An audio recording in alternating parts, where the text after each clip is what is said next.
नमस्ते। Welcome to भारतीय defence reporter.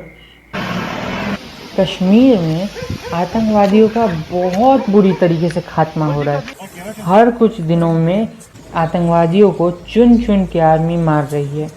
Operations में कई भारतीय सैनिक भी शहीद हो रहे हैं, पर उनकी शहादत व्यर्थ नहीं जाएगी, ये पूरा भरोसा है पूरे देश को। शोपियां, हंदवारा और भी कई ऐसे सेक्टर्स हैं जहाँ पे कि आर्मी ने ऑपरेशंस करके ये बताया है कि आतंकवादी कहीं भी सेफ नहीं रहेंगे। अब साउथ का इलाका बहुत ही डेंजरस हो चुका है आतंकवादियों के लिए कोई भी अटैक करना सिक्योरिटी फोर्सेस पे, जिसकी वजह से अब उन्होंने नॉर्थ में अटैक्स करना शुरू कर दिया है आर्म फोर्सेस पे, जिसको ध्यान रखते हुए आर्म फोर्सेस ने अब अपनी प्रेजेंस को साउथ से हटा के नॉर्थ की तरफ फिर से रखना शुरू कर दिया है।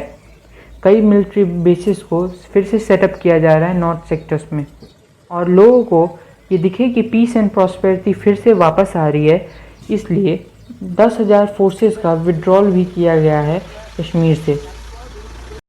आत्मनिर्भर भारत की तरफ नया कदम उठाया गया है। इसमें पिनाका रॉकेट्स को प्राइवेट कंपनीज को बनाना अलाउ कर दिया गया है, और पोखरण में वेडनेसडे को प्राइवेट कंपनी द्वारा बनाए गए रॉकेट को टेस्ट भी किया गया है, जिसने रिजल्ट्स बहुत अच्छे आए हैं और उसने सभी टारगेट्स को एक्यूरेटली हिट किया है। बाद से चांसेस यही माने जा रहे हैं कि उसे गवर्नमेंट की तरफ से फुली अप्रूवल मिल जाएगा मास प्रोडक्शन के लिए। अब तक पिनाका रॉकेट्स को बनाने की मंजूरी सिर्फ ऑर्डिनेंस फैक्ट्री बोर्ड को थी, जिसकी वजह से आर्मी की डिपेंडेंसी उस पर बहुत ज़्यादा थी।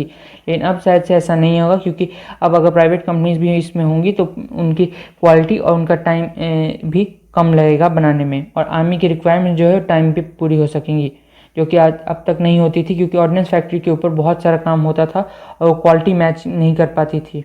इस कदम के ज़रिए पूरे के पूरे डिफेंस मार्केट को बहुत बड़ा बूस्ट मिलेगा, और प्राइवेट सेक्टर्स को और भी इनकरेज किया जा रहा है कि वो ऐसे प्रोजेक्ट्स को लें हाथ में और करके दिखाएं, ताकि देश का डिफेंस मार्केट एक बढ़े और भारत को दूसरे देशों पे डिपेंडेंट ना रहना पड़े अपनी डिफेंस रिक्वायरमेंट्स पूरी करने के लिए, या ऑर्डिनेंस फैक्ट्री बोर्ड के जो लो क्वालिटी ग्रेड वेपन्स होते हैं या तो एम्यूनिशन होता है उस पर डिपेंडेंट ना रहना पड़े। आजकल में कई कंपनीज अपना शुरू कर चुकी हैं जो कि अच्छी क्वालिटी के एम्यूनिशंस को प्रोड्यूस कर पा रही हैं, तो आर्मी उनकी तरफ भी देख रही है कि उन्हें फ्यूचर में मौका दिया जाए।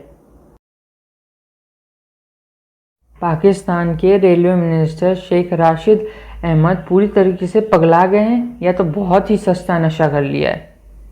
मैं ये इसलिए कह रहा हूँ क्योंकि उन्होंने ऐसी बात बोली है कि आप भी सुनेंगे तो या तो उन्हें आप पागल का टाइटल देंगे या तो नशेड़ी का टाइटल देंगे। उन्होंने कहा है कि हमारे पास इतने प्रिसाइज, इतने एक्यूरेट न्यूक्लियर बॉम्ब है कि हम भारत को न्यूक कर देंगे और मुस्लिम्स को कुछ होगा तक नहीं भारत के। या तो पूरी तरीके से पगला गए हैं, या बहुत ही सस्ता नशा किया है उन्होंने।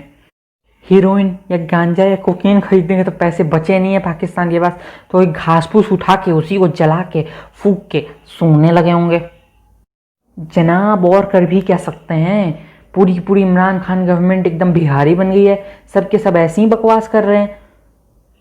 कोई कह रहा है हमने भारत को पूरी दुनिया में आइसोलेट कर दिया है। अब जनाब को खुद तो पता नहीं है कि अरे वो खुद आइसोलेट हो रखे हो तो हमें क्या आइसोलेट करोगे।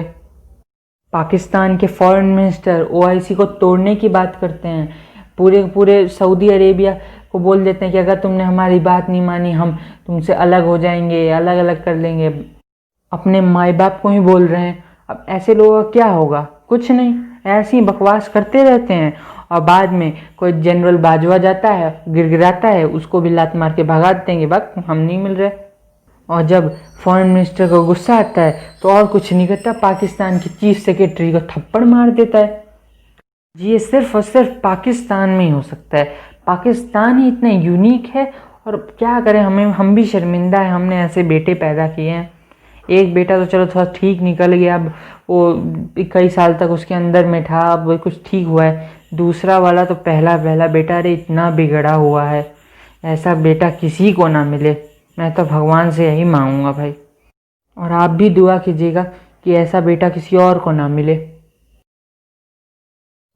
भारत का पहला स्वदेशी built aircraft carrier INS Vikrant अब नेवी को सौंप दिया जाएगा और वो उसके सी ट्रायल्स को शुरू कर देगी, जिसके बाद से पक्का किया जाएगा कि वो इंडक्ट करने के लिए रेडी है कि नहीं। चांसेस ये हैं कि 2021 के एंड तक एयरक्राफ्ट कैरियर को इंडक्ट किया जा सकता है।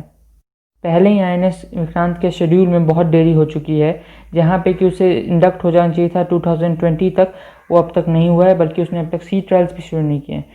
इन सब चीज़ों की वजह से नेवी की कैपेबिलिटी बहुत कम हो चुकी है। INS विक्रमादित्य पूरे के पूरे इंडियन ओशन को नहीं संभाल सकता, और क्योंकि या तो अरेबियन सी में रह सकता है या तो बे ऑफ बंगाल में, इसलिए भारत को 2 एयरक्राफ्ट कैरियर्स की नेसेसिटी हद से ज़्यादा है। तीसरा एयरक्राफ्ट कैरियर INS विशाल का प्रपोजल अभी भी है, जो कि 45,000 करोड़ में का उसका बजट रखा गया है, जिसे कि अब तक MOD ने अप्रूव नहीं किया है। जिसके बाद से स्पेकुलेशंस उठाई गई हैं कि शायद से उसे नहीं बनाया जाएगा, जो कि इंडियन नेवी के लिए एक बहुत बड़ा धक्का हो सकता है, क्योंकि इंडियन नेवी को इस वक्त 3 एयरक्राफ्ट कैरियर ऑपरेट करने की ज़रूरत है, ताकि वो 2 हमेशा सर्विस में रखे और एक को रिपेयर्स या इन सब में रखे, या ओवरसीज़ भेजना हो तो एक को भेजे। नेवी को इस देश में सबसे कम बजट मिलता है, ये सब जानते हैं। सबसे पहले आर्मी, फिर उसके बाद एयरफोर्स, फिर उसके बाद है नेवी। जबकि इस समय नेवी एक बहुत बड़ा पार्ट है चाइना को रोकने के लिए इंडियन ओशन में, या उसको किसी भी तरीके से सप्रेस करने के लिए, उसका global ambition of becoming a super power. कृपया लाइक और सब्सक्राइब करना ना भूलें। जय माँ भारती।